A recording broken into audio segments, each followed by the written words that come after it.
In Marvel Comics, there are so many mutants with awesome and unique powers that it's difficult to even count them, but we know for a fact that there are at least 100 because this is the 10th episode of the top 10 mutant powers, much stronger than you think. I'm Adam Andrews with Top 10 Nerd, and let's get into it. Number 10, Artie. Arthur Artie Maddox is an interesting one. His mutant abilities manifested when he was just 11 years old, leaving him disfigured and mute, but granting him the very interesting ability of visual telepathy. This means that Artie can connect to his or others' thoughts, and he can project those thoughts as psionic holograms or pictograms. This is really useful for Artie, specifically as he is a mute, but at the same time, I gotta say I think that regular telepathy would kinda be a bit more useful, and I don't know. Doesn't matter because Artie's power is more cool, because he can even make large-scale holograms and use them in battle, usually for defense. But Artie can also perform something called a mind lock that allows him to paralyze someone physically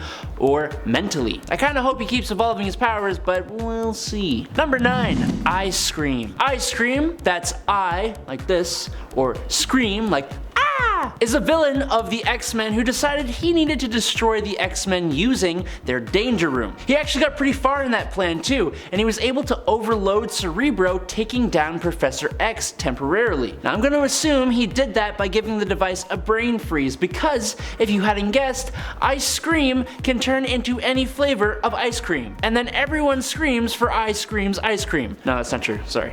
But using his abilities, he was able to enter the X-Men's mansion and the danger room before Xavier came back too and lowered the temperature in there, freezing Ice Scream's ice cream form, which is when a clown turned him into a banana split and split from the scene. Just go read Noxio the Clown from 1983, you'll get it. Make sure you guys check out the other videos in this series and drop a like on this video to show us your support. Number 8, Peeper. Peeper, or Peter Quinn, first appeared in Captain America Annual number 4 in May 1977 as part of Magneto's new Brotherhood, a brotherhood of verbally based villains: Slither, Shocker, Lifter, Burner, and Peeper. Seems like a bit of lazy writing over at Marvel to me, but this group actually went under a couple different names under a couple different leaders, including Mandrill and the Red Skull. Peeper though is definitely the most interesting of the bunch, and he's also more relevant as he has appeared recently as part of Abigail Brand's sub-team called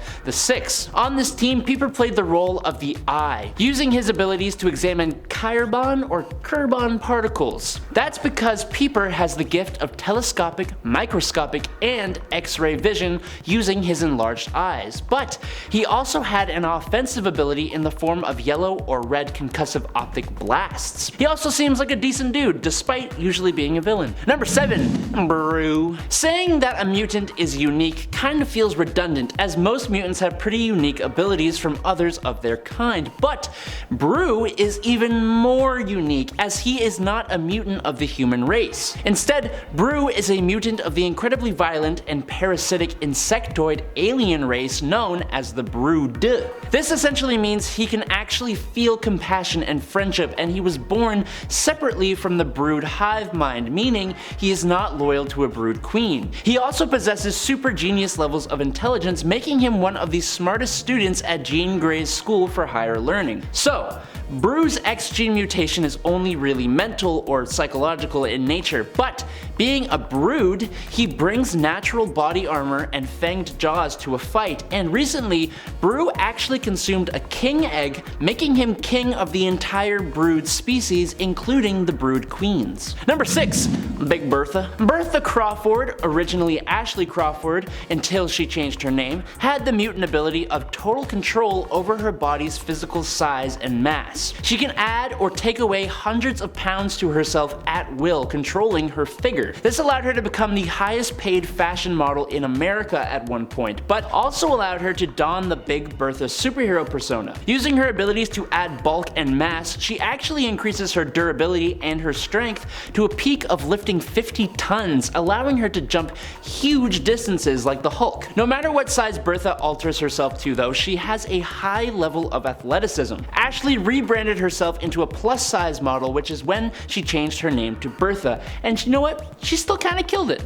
Good job. Number 5. Decimus Furius. Decimus Furius actually began his life all the way back in ancient Rome, where his mother and father took their own lives, leaving Decimus homeless on the streets. In 281 AD, on the cusp of the afterlife due to his hunger, his mutant powers activated. This gave him super strength and durability, alongside an extremely bestial form similar to like a minotaur, but almost as if it was made of stone. He's really super cool looking, honestly. But his more powerful ability would be empathic war infection. This basically means that Decimus can infect anyone who he strikes with a thirst for war, which will send them into a rage-filled state. It also acts as a defensive tool against telepaths who try to read or control his mind, causing the war infection to overcome the telepath. He has also been shown to be able to piece himself back together after being blown up, which is funny because he blew up when Phantom X made him feel love, which did not compute, and he just went boom. He became Apocalypse's final horseman of war. Number 4. Warpath. James Proudstar is the younger brother of John Proudstar, also known as Thunderbird, and he always idolized his brother, but in that idolization he actually limited his own powers to a degree. Mostly, his mutation boosts up his physical capabilities, granting him super strength that has had various different levels, once having Hulk levels of strength, but another time struggling to fight an alligator. He can run at 100 miles per hour, and his stamina allows him to exert himself for 24 hours without rest. He can withstand a hell of a lot more than a regular human, like falling several stories or being hit with energy blasts. His agility and reflexes are increased to the point of dodging bullets, and his senses allow him to see in the dark and hear sounds other humans can't. After some training with Pete Wisdom, Warpath has shown the ability of self-propelled flight and a regenerative healing factor. What's really interesting is that while working with Ghost Rider, James gained shamanistic abilities like perceiving spirit energy. He's also probably one of the best mutant combatants, whether it's unarmed or armed with his vibranium daggers. Number 3. Gideon. I believe Gideon here is the first external to make this list. The externals include immortal mutants like Selene and Apocalypse, but they all share a psychic link which separates them from other immortal characters. Gideon was born during the 15th century, and aboard Christopher Columbus's first expedition, he actually succumbed to scurvy, and his life was changed forever when he resurrected and gained his mutant abilities. Like all externals, Gideon is immortal and no longer ages. He can also resurrect himself, as confusing as that sounds since he's immortal, but unique to him is the ability of power mimicry, giving himself the powers, advanced skills, and talents of any being, android, or even battlesuit, and he's been able to gain the powers of 3 people at once. But more than that, his powers allow him to fully understand how to use that other person's powers to the point that he can even overcome the original user of said power. Number 2. Cypher. Cypher, or Doug Ramsey, has omnilingual translation abilities, and considering that communication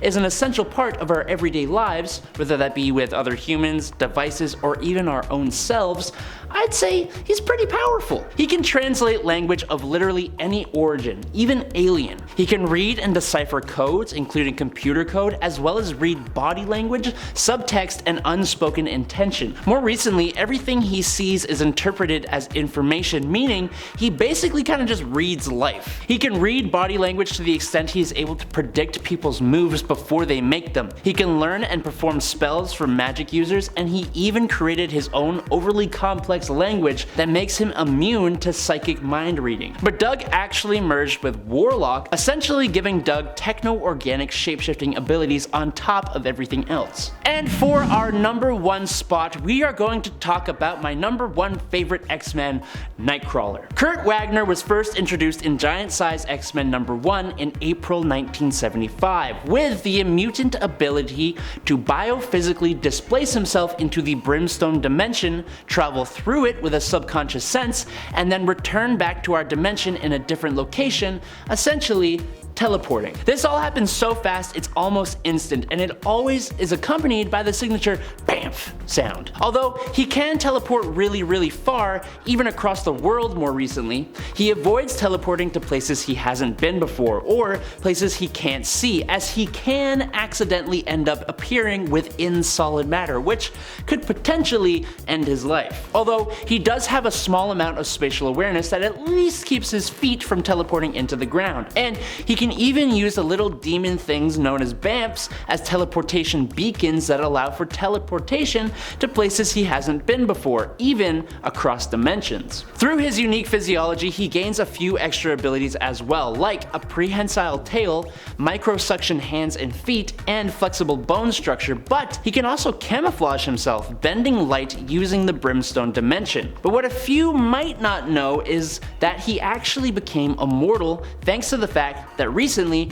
he sacrificed his soul in heaven to come back to life, which is good because I never want to lose this legendary blue mutant. And that is it for this series. I hope you guys enjoyed watching it just as much as I enjoyed making it. I'm Adam Andrews, check me out down below. This has been Top 10 Nerd, and until next time, peace out, my lovely mutant lovers.